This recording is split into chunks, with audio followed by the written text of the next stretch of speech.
INSS, the Institute for National Security Studies, with the assistance of the Public Affairs Office of the U.S. Embassy in Tel Aviv, held a conference titled Giving the Middle East Context. Reporters view the world they cover. The goal of this conference is to bring to researchers and analysts and people who work in the Middle East field, and to bring to the public via the internet as it's being broadcast, reporters who cover countries that Israelis can't get to. Lebanon, Syria, Iran, Sudan, Saudi-Arabia, Gaza. We know Egypt, we know Jordan, we can get to the West Bank.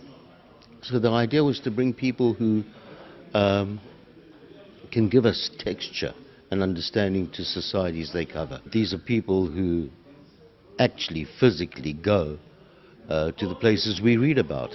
And in the reports, you can only give a minute or 2 minutes or 3 minutes. You can only do that, but you know so much more.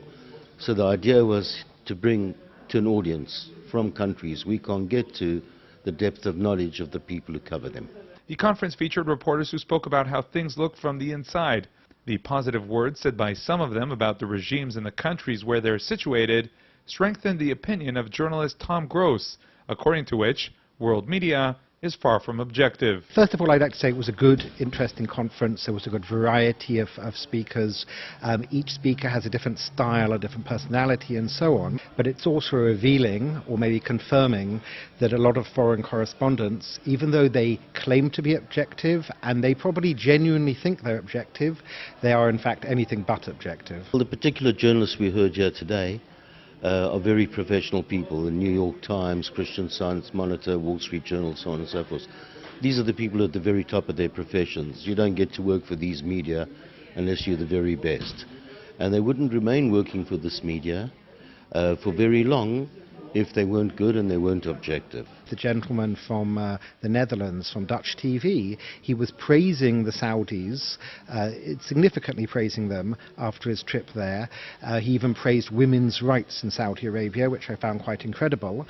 He praised prison conditions in Saudi Arabia, and then he severely criticized Israel, Israeli press freedoms, Israeli prison conditions. Now, I think we all know that while Israel's not perfect, the idea that an objective European journalist from the Netherlands can think that Saudi Arabia gives more press freedom, more women's rights, better treatment of prisoners where prisoners often die of torture in Saudi jails. He was so unobjective. I found it disturbing. People have discussed their feelings, they've discussed objectivity, they've discussed the pressures on them, they've discussed the lack of knowledge about certain areas they need to cover. It's not always possible to be objective because as an Israeli, when I used to cover wars, I always hoped that my side would win, obviously.